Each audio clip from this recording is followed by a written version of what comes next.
boa noite. Como o Kaká já apresentou, eu sou o Matt. Geralmente eu sirvo no café, lá aqui embaixo. E às vezes eu sirvo aqui em cima também, com a palavra. E continuando o que eu já estava ensinando semana passada, hoje a gente vai para a nossa última parte do estudo da Carta aos Colossenses. Essa é a nossa 7ª parte. São os últimos versículos aqui.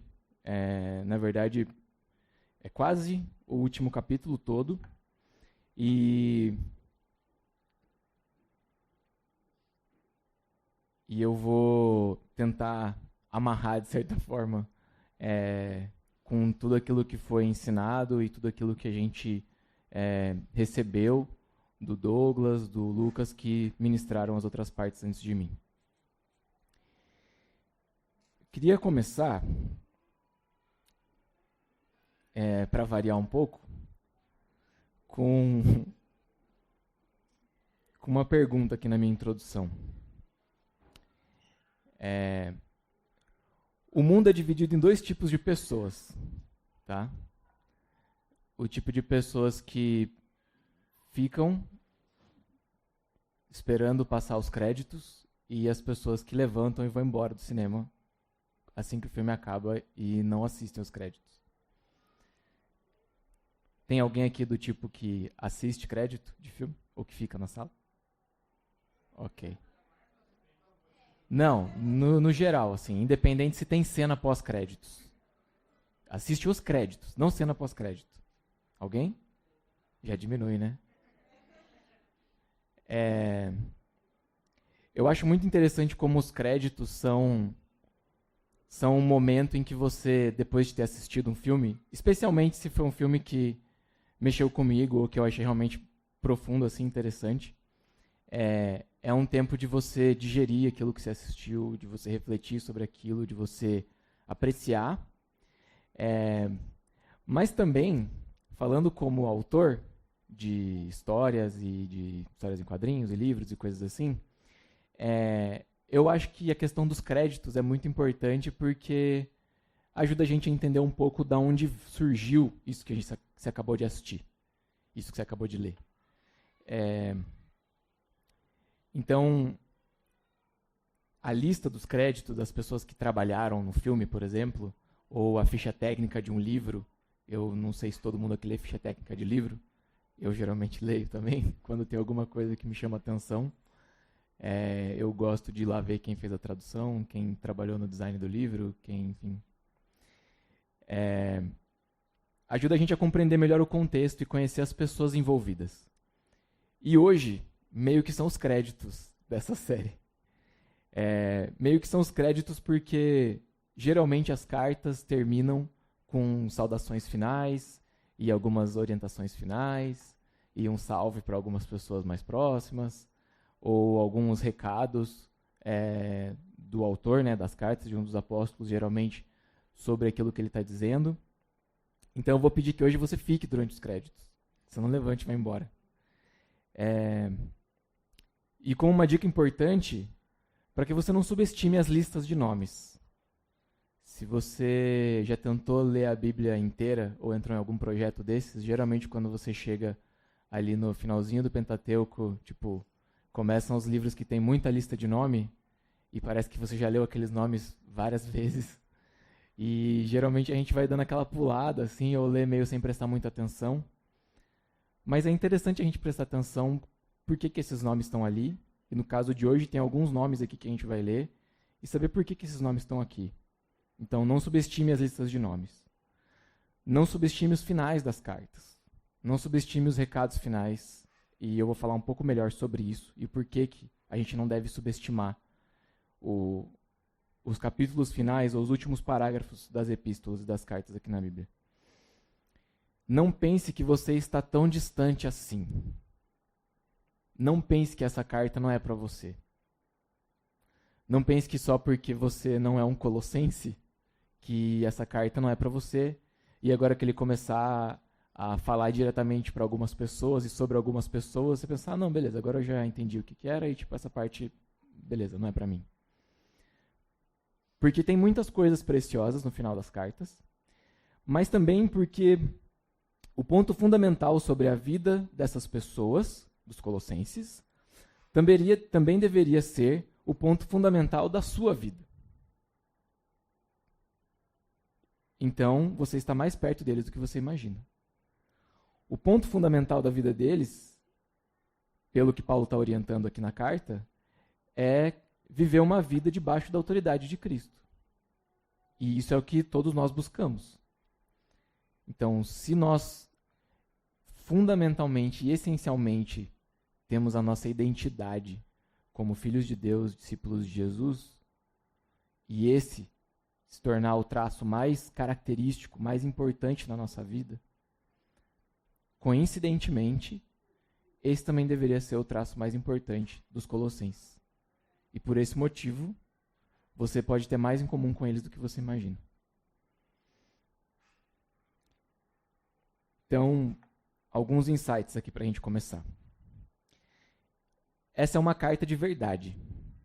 Uma carta de verdade no sentido de que, às vezes, a gente lê as escrituras pensando muito em registros históricos, ou em palavras que foram dadas para algumas pessoas, ou em ensinamentos, mas, às vezes, a gente esquece um pouco dessa pessoalidade que tem nas cartas.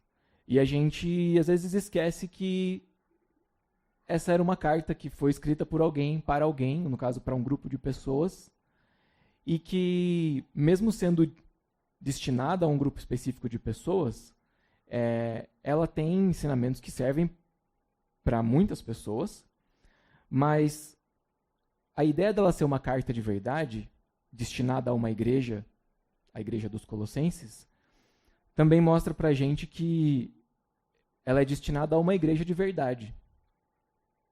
Que a igreja dos Colossenses realmente existiu nessa época e que eles receberam essa carta e essa carta foi lida num culto. Do mesmo jeito que uma igreja de verdade, ela é feita de pessoas de verdade. Para uma igreja ser verdadeira, existir, ser real, ela precisa de pessoas reais. E pessoas de verdade que vivem uma fé que também é de verdade. Que lidam com pecados de verdade, que lidam com arrependimento de verdade, que lidam com lutas de verdade. Embora Paulo não conhecesse pessoalmente a igreja dos Colossenses, ele se importa com eles, ele ora por eles, ele se interessa pelas lutas e pelas vitórias pelas quais esses irmãos passam. Mesmo à distância, ele os pastoreia e ele orienta. Paulo estava preso quando ele escreveu essa carta, mas ele escreveu de um jeito que evoca um senso de presença e um senso de empatia. Mesmo ele estando longe e estando com a liberdade dele restringida pela prisão, ele podia escrever a carta e ele escreveu para se fazer presente, para se relacionar e para que os irmãos também sentissem isso sobre ele, para que de alguma forma eles estivessem juntos e conectados. Nós, mesmo estando livres, não presos no caso, né? E nos encontrando semanalmente, às vezes estamos distantes e indiferentes uns dos outros. Então pensa na situação do apóstolo lá preso, com tantas pessoas se importando com ele, preocupadas com ele, ou ele também se preocupando com várias pessoas, se dá o trabalho de escrever uma carta que não era uma coisa tão prática como a gente teria hoje, até com, sei lá, com um e-mail e coisas assim, para uma igreja numa cidadezinha que ele nem conhecia pessoalmente. Simplesmente para se relacionar, e para orientar e para pastorear. E aí eu também quero que você pense sobre como nós mesmos nos relacionando e convivendo com pessoas, seja aqui na igreja semanalmente, seja nas nossas casas, nosso trabalho, no ambiente que você frequenta, seja ele de estudo ou de treinamento, ou enfim. O quão distantes muitas vezes nós estamos dessas pessoas, mesmo tendo todas as oportunidades e possibilidades de nos conectar e nos relacionar. E dito isso, eu queria que a gente fosse para a leitura do texto. E eu já adianto que é um texto mais ou menos grande, mas eu espero que você consiga acompanhar. A gente vai ler a carta de Paulo aos Colossenses, capítulo 4, do versículo 2. Eu vou ler primeiro até o versículo 6, tá? E daí a gente vai lendo meio por trechos. Pode ser? Dediquem-se à oração, estejam alerta e sejam agradecidos. Ao mesmo tempo, orem também por nós, para que Deus abra uma porta para a nossa mensagem, a fim de que possamos proclamar o mistério de Cristo, pelo qual eu estou preso. Orem para que eu possa manifestá-lo abertamente, como me cumpre fazê-lo. Sejam sábios no procedimento para com os de fora. Aproveitem ao máximo todas as oportunidades. O seu falar seja sempre agradável e temperado com sal, para que saibam como responder a cada um. Eu quero orar. Pai, o Senhor é bem-vindo aqui. Obrigado pela tua palavra, Senhor. Obrigado por essa carta que, mesmo não sendo diretamente para nós, também é para nós, como igreja. Obrigado pelos irmãos que vieram antes de nós, desde os que escreveram essa carta e presenciaram o momento que essa carta foi escrita, até aqueles que guardaram com cuidado essa carta e fizeram cópias dessas cartas, para que em algum momento elas fossem reconhecidas, traduzidas e chegassem até nós.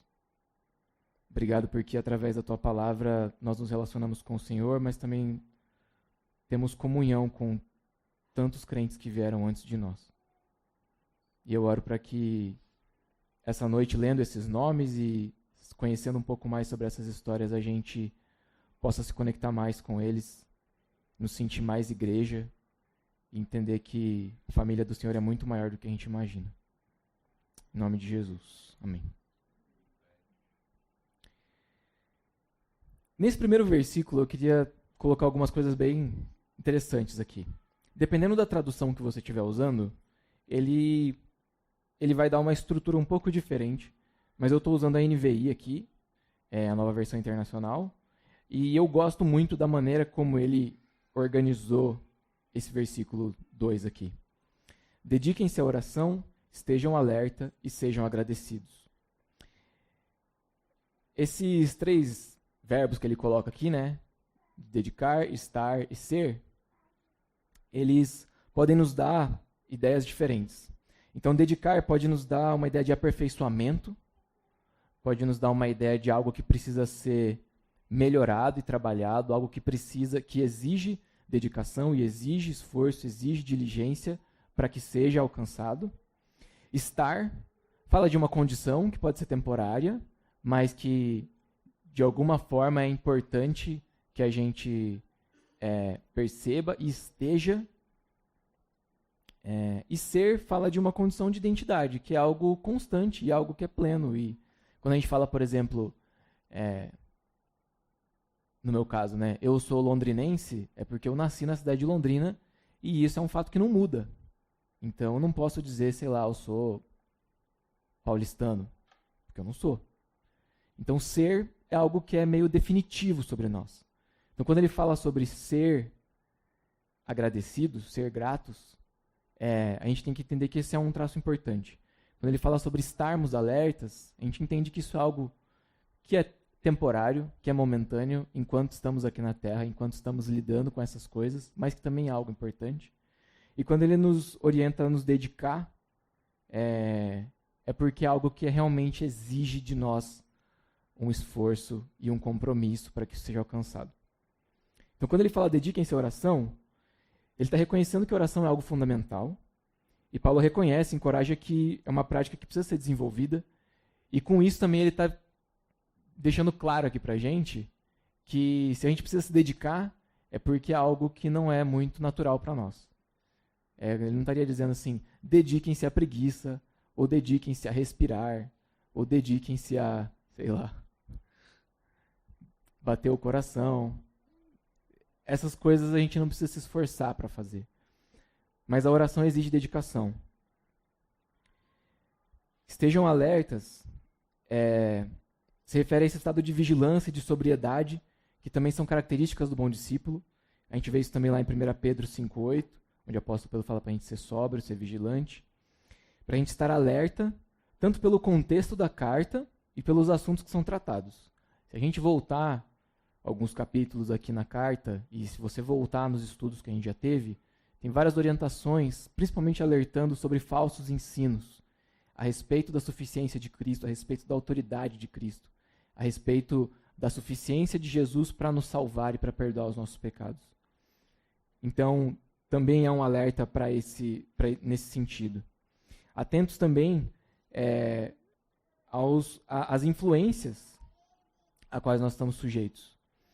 Atentos às necessidades da comunidade, porque depois ele fala também, mais para a segunda metade da carta, que foi o que eu falei semana passada, então no caso antes, ele falou sobre as necessidades das nossas relações, sobre o relacionamento familiar, sobre o relacionamento profissional, e atentos também ao convívio entre os irmãos, a maneira com a qual a gente se porta e vive como discípulos de Cristo. E seja agradecidos tem a ver com essa gratidão como uma característica fundamental. Tem a ver com reconhecer que nós não temos méritos, porque tudo vem do Senhor. Tem a ver com a gratidão reforçar que nós não somos autoexistentes, que a nossa existência, a nossa vida depende do Senhor. Tem a ver com reforçar que nós não somos autossuficientes e que nós precisamos uns dos outros, que nós precisamos da graça de Deus. A gratidão, ela mantém o nosso coração numa postura correta diante do Senhor. E essa postura é de joelhos, uma postura de humildade, uma postura de servo, de reconhecimento à grandeza e à majestade de Deus. Mas a gratidão também mantém o nosso coração numa postura correta em relação ao nosso próximo, que é uma relação de compaixão, uma relação de empatia, uma relação de nos considerar como servos uns dos outros, considerar os outros superiores a nós mesmos e considerar que em todas as nossas relações nós expressamos a autoridade de Jesus na nossa vida. Continuando no versículo 3, ele diz assim: ao mesmo tempo, orem também por nós, para que Deus abra uma porta para a nossa mensagem, a fim de que nós possamos proclamar o mistério de Cristo, pelo qual eu estou preso. Aqui é muito interessante Paulo dizer, orem por nós. Se a gente volta lá no começo da carta, a gente vê ele falando que ele tem orado pelos colossenses, que ele e os irmãos, companheiros de missão dele, têm orado por essa igreja. Mas agora ele pede para que eles orem por Paulo e seus companheiros. Ore pelos líderes. Ore por nós. Ore pelos seus pastores. Ore pelos seus irmãos. Ore pelas suas irmãs. Não importa o cargo, não importa a experiência, não importa a maturidade. Como cristão, todo crente precisa de oração. E todo crente pode orar. Para que Deus abra uma porta para a mensagem. Era o que Paulo estava pedindo que eles orassem. Então é muito interessante pensar que Paulo, estando ali preso, ele não pede tipo assim, ore para que abra a porta da cadeia e eu possa ir embora, sabe? É tipo, ore para que abra uma porta para a mensagem.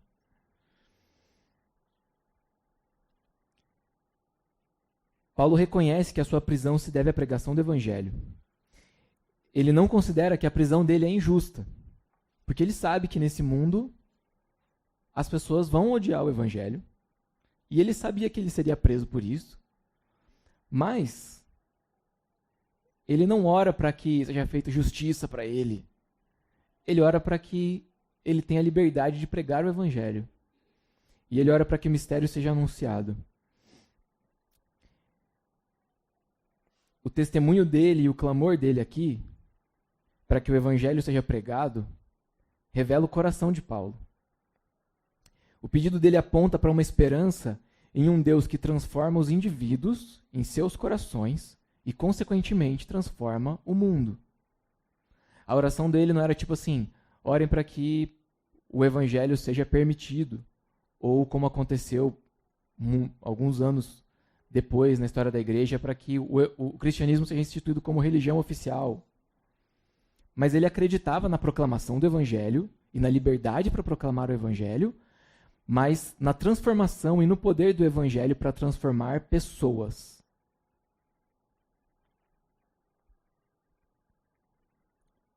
Versículo 4. Orem para que eu possa manifestá-lo abertamente, como me cumpre fazê-lo. Liberdade para proclamar o evangelho, porque o chamado é manifestar o evangelho abertamente. E voltando ao que a gente falou semana passada, nós manifestamos o evangelho nas nossas vidas diariamente. Nós pregamos o evangelho com as nossas atitudes, no nosso dia a dia, com as pessoas que convivem com a gente. Versículo 5. Sejam sábios no procedimento para com os de fora. Aproveitem ao máximo todas as oportunidades. Os de fora, que ele está querendo dizer aqui, não são os de fora da cadeia. São os de fora da comunhão dos crentes. São aqueles que ainda não conhecem a Cristo. Ou aqueles que ainda não reconheceram a Cristo como seu Senhor e Salvador. Aqueles que ainda não fazem parte da igreja. E ele orienta eles que busquem sabedoria para se relacionar e no proceder deles com os de fora, para aproveitar todas as oportunidades. É preciso ter sabedoria para ser um discípulo de Cristo no mundo hoje. É preciso pedir a Deus sabedoria para lidar com as demandas e as relações complexas que o mundo traz. Muitas vezes, como cristão, a nossa tendência é se fechar com os outros crentes que pensam igual a gente, que decidem igual a gente, que gostam das mesmas coisas que a gente, que fazem as mesmas coisas que a gente faz e não fazem as coisas que a gente não faz. Mas o que Paulo orienta aqui é que a gente tenha sabedoria em como lidar com os de fora. E não só isso, mas que a gente aproveite as oportunidades. Que a gente tenha sabedoria no nosso procedimento para que os de fora sejam cativados e constrangidos pelo amor de Cristo. Mas nas nossas bolhas a gente tem menos oportunidade. Para testemunhar para os de fora, eu preciso me relacionar com os de fora. E aí ele dá um conselho aqui no versículo 6. O seu falar seja sempre agradável e temperado com sal, para que saibam como responder a cada um. Isso é bem interessante, porque ele está falando sobre uma coisa que o Kaká tem falado com a gente aqui, que é sobre agir com graça e com verdade. Então, a gente sabe que o sal serve para preservar, serve para temperar, é um alimento essencial. E Jesus mesmo usou também essa referência do sal, de que nós somos sal da terra, e também falando que se o sal perde o sabor, ele não serve para mais nada. Então ele está dizendo para que a nossa fala seja temperada com sal. Resumindo, ele está dizendo para a gente ser pessoas agradáveis. Ele está falando para a gente ter conversas agradáveis. Ele está falando para a gente ser pessoas que agregam, que edificam, que servem. E aí tem uma pergunta interessante aqui para a gente hoje. Eu sou um crente chato? As pessoas gostam de estar perto de você? Você é um crente chato? As pessoas gostam de ouvir mais sobre o seu Jesus? E é curioso a gente pensar sobre isso, porque eu não lembro agora quem foi que falou isso, mas tem aquela parada que, tipo assim, talvez a sua vida seja a única Bíblia que alguém vai ler. E, tipo, Paulo, algumas vezes nas cartas, ele fala sobre o meu evangelho, a minha boa nova, ou seja, o meu testemunho, a obra de Cristo através da minha vida. As pessoas gostam de ouvir sobre o seu Jesus? Porque muitas vezes as pessoas têm uma noção sobre Jesus, e elas sabem sobre Jesus, ainda mais a gente, considerando a nossa cultura e o nosso país, muita gente sabe sobre Jesus e já ouviu falar sobre Jesus e tudo mais, mas as pessoas conhecem o seu Jesus e elas conhecem Jesus através da sua vida.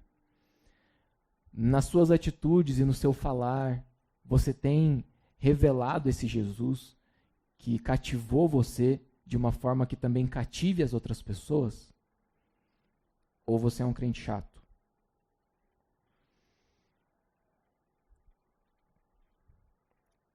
Saibam como responder.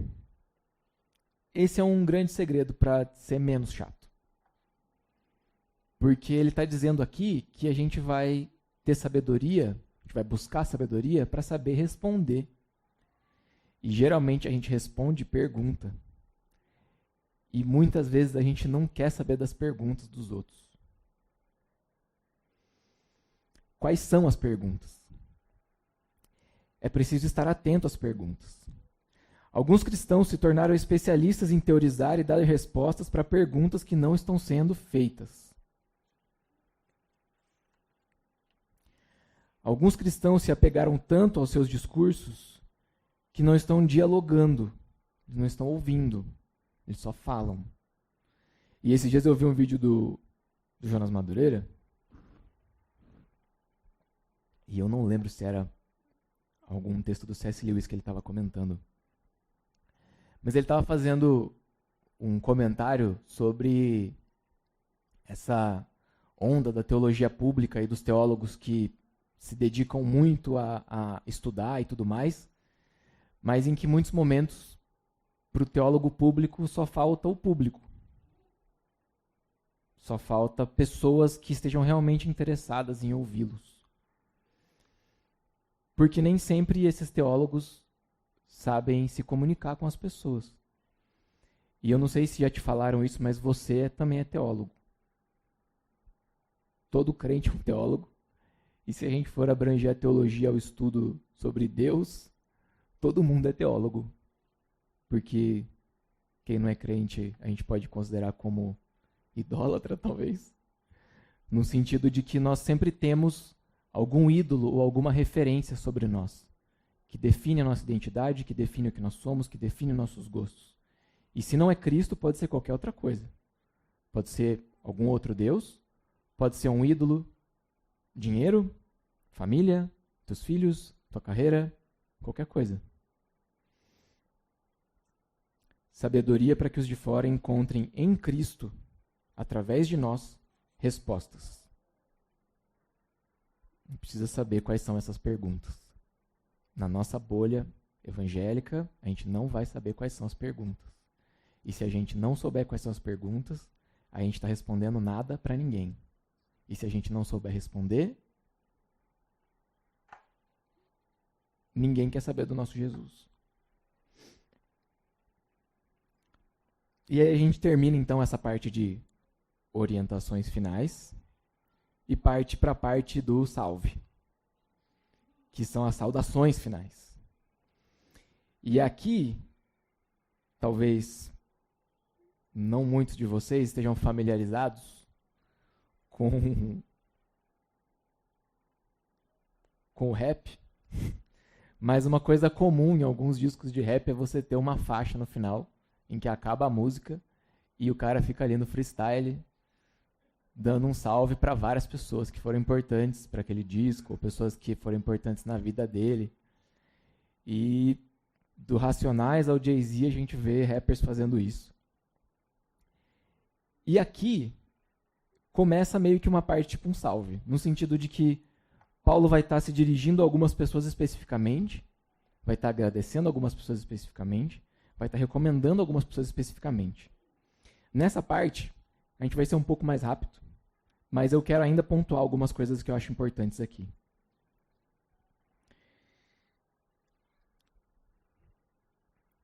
A partir do versículo 7 agora.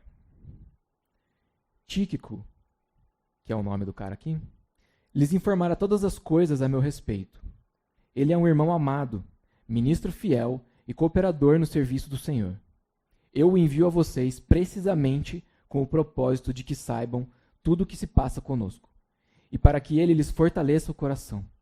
Ele irá com Onésimo, fiel e amado irmão, que é um de vocês. Eles irão contar-lhes tudo o que está acontecendo aqui. Aristarco, meu companheiro de prisão, envia-lhes saudações, bem como Marcos, primo de Barnabé. Vocês receberam instruções a respeito dele, e se ele for visitá-los, recebam-no. Jesus, chamado Justo, também envia saudações. Esses são os únicos da circuncisão que são meus cooperadores em favor do reino de Deus. Eles têm sido uma fonte de ânimo para mim. Epáfras, que é um de vocês e servo de Cristo Jesus, envia saudações. Ele está sempre batalhando por vocês em oração, para que, como pessoas maduras e plenamente convictas, vocês continuem firmes em toda a vontade de Deus. Dele eu dou testemunho de que se esforça muito por vocês e pelos que estão em Laodiceia e em Hierápolis. Lucas, o médico amado, e Demas enviam saudações. Saúdem os irmãos de Laodiceia, bem como Ninfa e a igreja que se reúne em sua casa. Depois que essa carta for lida entre vocês, façam que ela também seja lida na igreja dos laodicenses. E vocês, igualmente, leiam a carta de Laodiceia. Digam a Arquipo, cuide em cumprir o ministério que você recebeu do Senhor. Eu, Paulo, escrevo essa saudação de próprio punho. Lembrem-se das minhas algemas. A graça seja com vocês.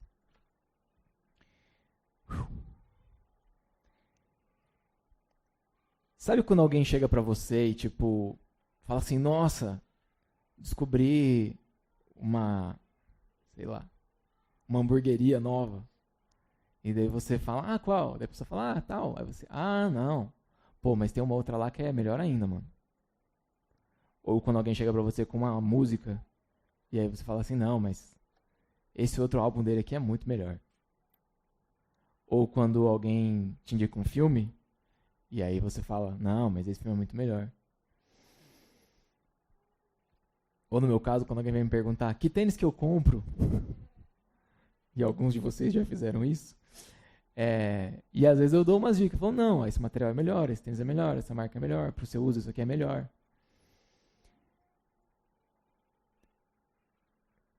Nessa parte aqui, parece que Paulo está meio fazendo isso. Quando a gente lembra do que foi dito anteriormente aqui na carta, e a gente percebe que os colossenses estavam suscetíveis a falsos ensinos, e estavam suscetíveis ao ensino de outras pessoas, Paulo está aqui recomendando, falou assim, então, eu sei que vocês estão escutando esses caras aí, mas tem uma lista de uns caras bons aqui. E essas pessoas, tem alguns que vocês não conhecem ainda, mas eu estou recomendando mesmo assim. Tem alguns que vocês já conhecem e eu estou recomendando mais ainda, que vocês estejam mais perto dessas pessoas, porque eles são bons. Eles vão servir vocês, eles vão ajudar vocês. É comum que as cartas na Bíblia terminem com saudações e com agradecimento, mas essa carta tem uma seção de saudações e agradecimento mais longa do que o normal. Porque é como se Paulo estivesse fazendo questão de recomendar por nome algumas pessoas fiéis e maduras, para servir de referência no ministério e na caminhada dos colossenses. Devido aos falsos ensinos, Paulo está citando seus companheiros fiéis por nome. Então, quando ele fala aqui no versículo 7 ao versículo 9 sobre Tíquico e sobre Onésimo, eles são os mensageiros da carta. Eles são os caras que estão levando essas cartas. Essas porque tudo indica que a carta aos Efésios, a carta aos Colossenses e a carta que Paulo escreveu para Filemon estão sendo levadas juntas nessa mesma viagem. E Tíquico é um dos companheiros de Paulo. Ele viajou com Paulo e serviu no ministério com Paulo na província da Ásia, que é a região ali onde Colossos fica. E ele também era dessa região, de outra cidade. Onésimo era de Colossos mesmo. E ele, como eu falei na pregação passada, ele era um escravo em Colossos, que servia na casa de um cara chamado Filemon, que é o cara a quem é destinada essa outra carta que foi levada junto. Essa outra carta, que está logo na sequência aqui, no Novo Testamento, essa carta ela foi escrita especificamente para tratar da questão e da relação de Onésimo com Filemon, para que Filemon recebesse Onésimo de volta, porque tudo indica que ele era um escravo lá e fugiu, e a gente não sabe exatamente qual circunstância, mas Paulo dá a entender que na prisão eles se conheceram e ele se converte e de repente ele está solto, está livre. E Paulo fala para ele, agora que você está livre, vai resolver tuas pendências lá, da onde você fugiu. É possível que ele tenha causado algum prejuízo também para Filemon. A gente não vai ter tempo aqui de entrar em detalhes sobre escravidão nesse período. Eu já falei um pouco sobre isso na ministração anterior. Mas a questão é que Paulo não está simplesmente encorajando ele, volta lá para você ser escravo lá e sofrer na mão do seu mestre. Mas o que ele está escrevendo na carta, e eu encorajo você a ler depois, é dizer assim, Filemon, você é crente, e Onésimo também é crente agora. Então por que você não perdoa ele e trata ele como irmão, não como escravo? E esse é o cara que está levando a carta.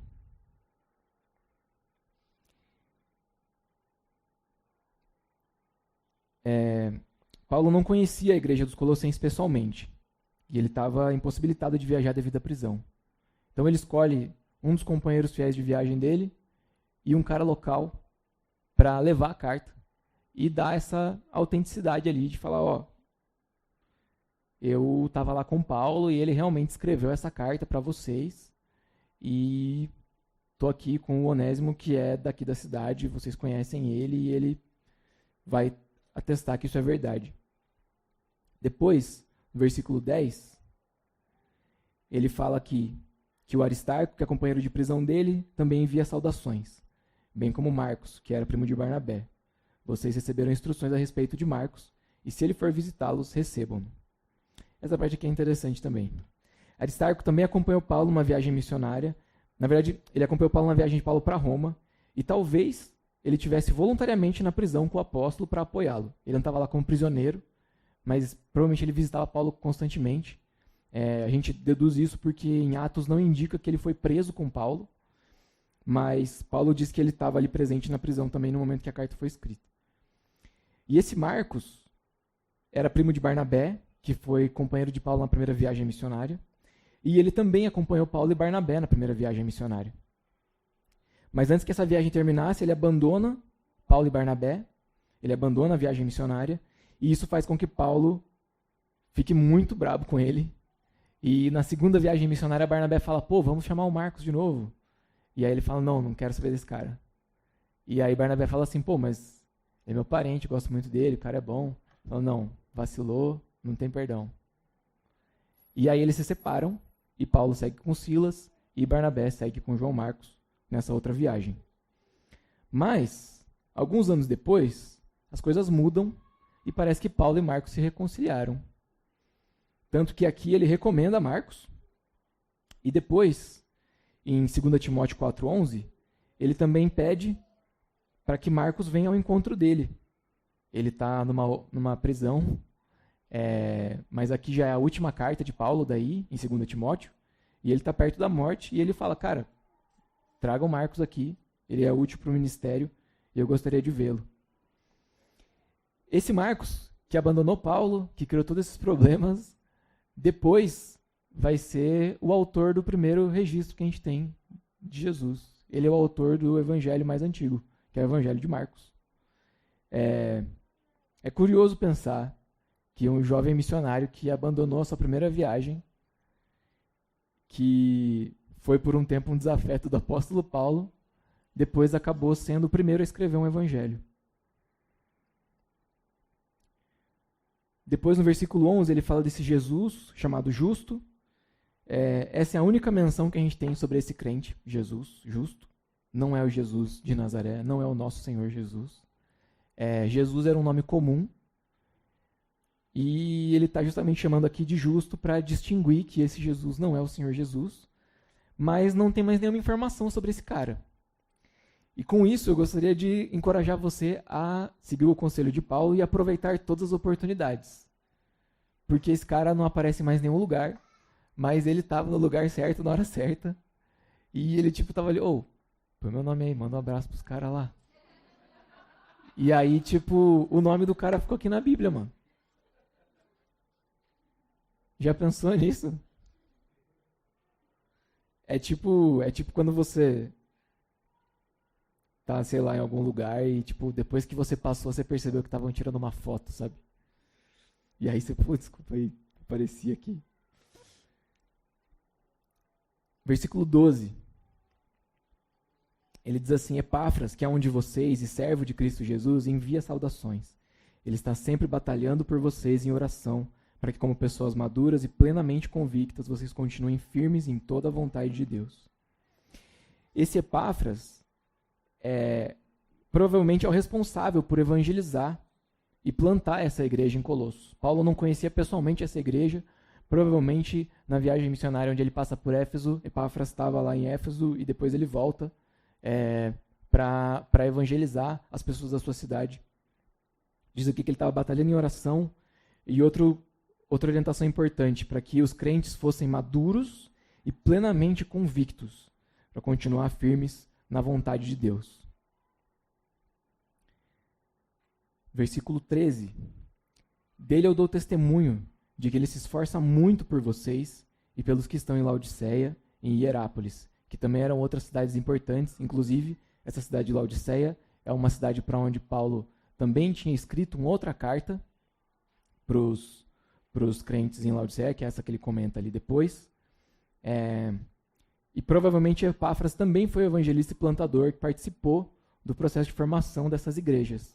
E por isso também ele está dando uma autoridade para Epáfras. E com isso a gente vai percebendo aos poucos como Paulo vai mencionando e recomendando essas pessoas para que esses crentes novos ali da igreja de Colossos tivessem melhores referências e tivessem conhecimento e acesso a essas outras pessoas que também estavam servindo a igreja de Jesus e que também estariam interessados e orando por eles. No versículo 14, ele fala ali, Lucas, o médico amado, e Demas enviam saudações. Lucas, que também foi companheiro de Paulo nas suas viagens, ele é tipo o diretor de documentário da Bíblia. Ele foi o cara que foi encarregado de escrever o Evangelho segundo Lucas. É um evangelho que envolve muita pesquisa. Lucas não era judeu. Alguns comentaristas estudiosos sugerem que ele foi contratado para escrever um documento sobre a história e a vida de Jesus. E então ele faz essa pesquisa e ele entrevista várias pessoas que conheceram Jesus pessoalmente, que caminharam com Jesus, que estiveram ali. E ele escreve o evangelho dele baseado nisso. E depois ele continua acompanhando os primeiros anos ali da história da igreja, no livro de Atos. Esse Demas, que fala aqui, ele é mencionado depois, em 2 Timóteo 4,10, onde Paulo fala que ele abandonou. Esse aqui apareceu na foto e depois pediu desculpa. Mas é interessante perceber essas mudanças, e quando a gente começa a ler, prestar atenção nesses nomes, e a gente vai percebendo que realmente são histórias reais de pessoas reais. Depois, no versículo 15, ele fala, saúdem os irmãos de Laodiceia, bem como Ninfa e a igreja que se reúne em sua casa. Não tem um consenso dos comentaristas se Ninfa é um nome masculino ou feminino no original grego. Então, algumas traduções vão tratar como se fosse um nome feminino, outras vão tratar como se fosse um nome masculino. O que importa é que, sendo homem ou sendo mulher, eu acho que era uma mulher, o fato é que essa pessoa recebia e hospedava uma igreja na sua casa. Viu? As crianças gostaram do culto na casa. Gostaram muito. Versículo 16.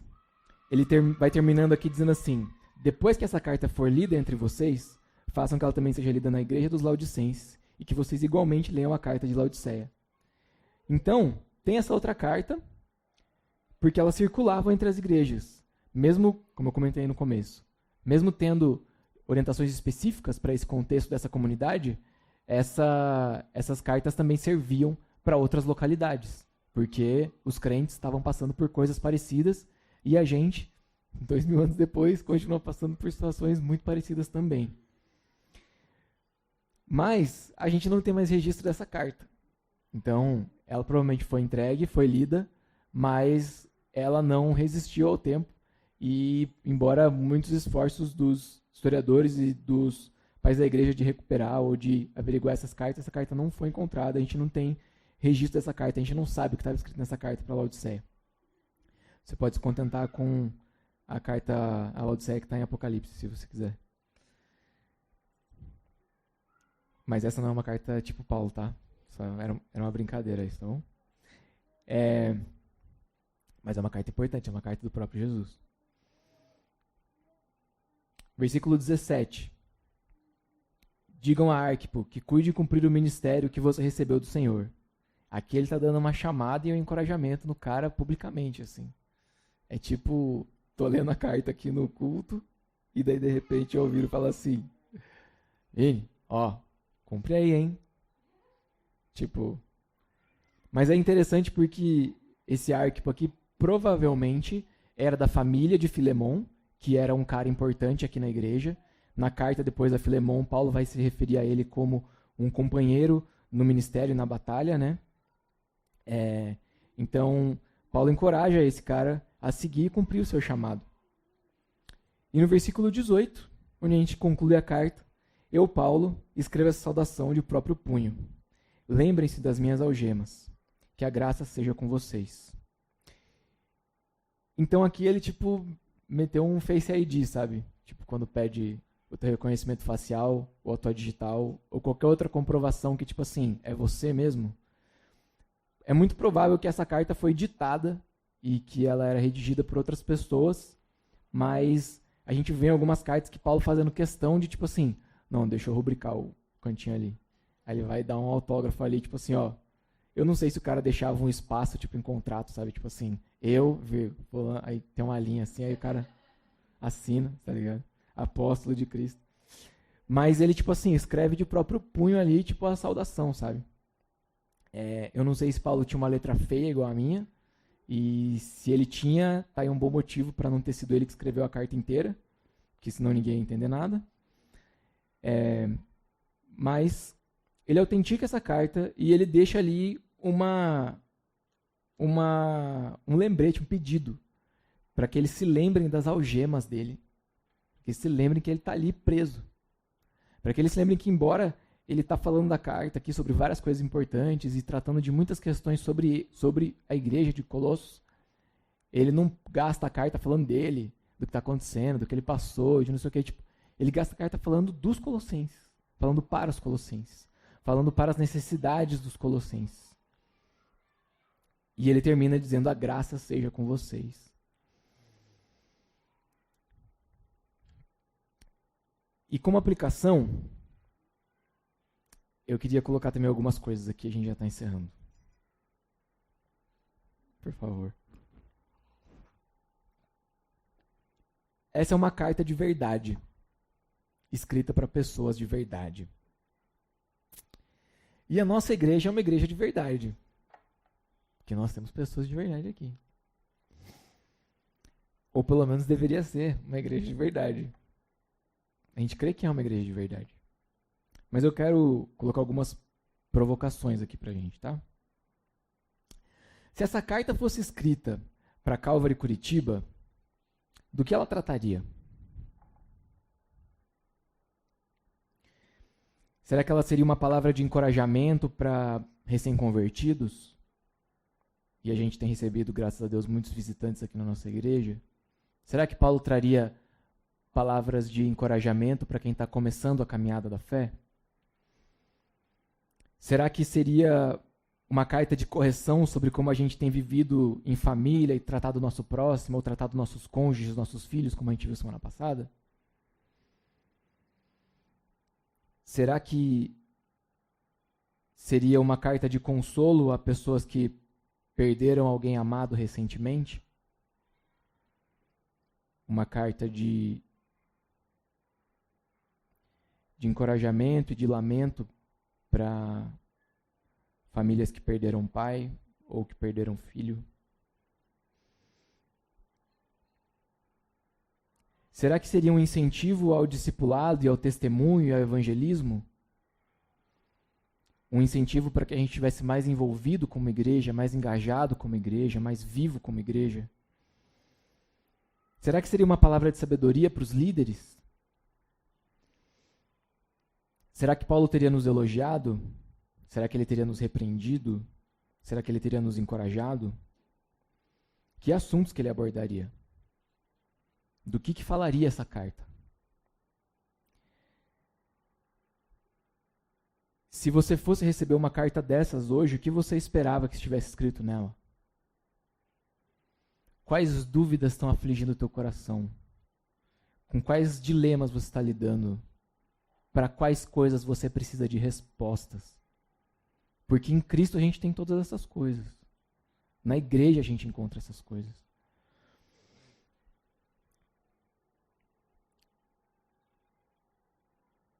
As pessoas próximas a você sabem o que você tem enfrentado?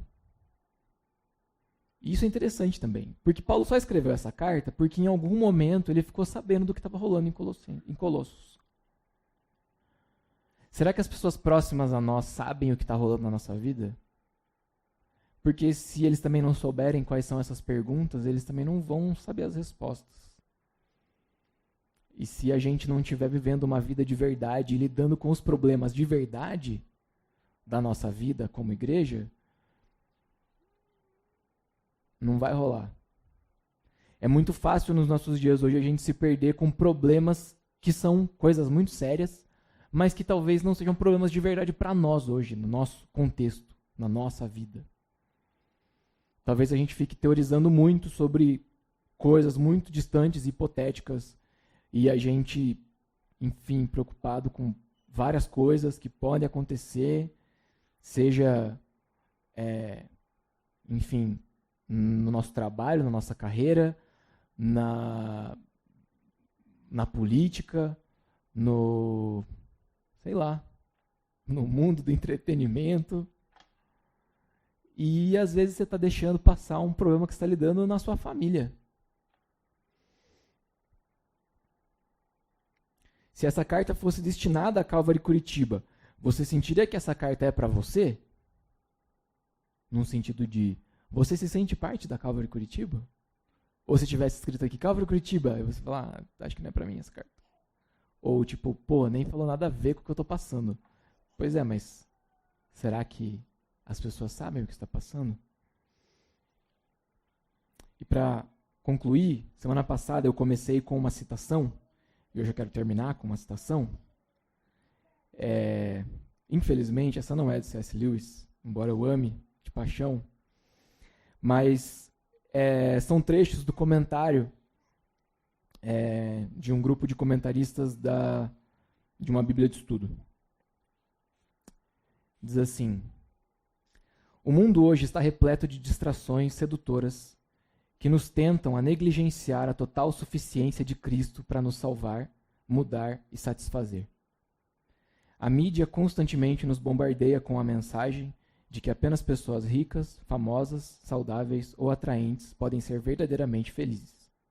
E cristãos em várias partes do mundo hoje, compreensivelmente, desejam maior estabilidade política ou liberdade social, mas esses objetivos não podem, em última análise, acrescentar a tudo o que já é nosso por meio da nossa herança em Cristo. Talvez, mais perturbador do que qualquer uma dessas coisas, seja a tentação de acrescentar algo à obra de Cristo, por meio da nossa própria obra. Todos somos naturalmente inclinados a construir as nossas identidades com base no desempenho de várias maneiras, não apenas moralmente, mas também por meio dos nossos empregos, reputação, família ou etnia. No entanto, Cristo é suficiente, e nele vivemos agora. Acima de tudo que acena para nós e nos tenta a mudar o nosso foco do Cristo totalmente suficiente, Colossenses convida os crentes em todo o mundo a canalizar todos os seus desejos e afeições para Ele. Tudo o que vale a pena ter é encontrado em Cristo.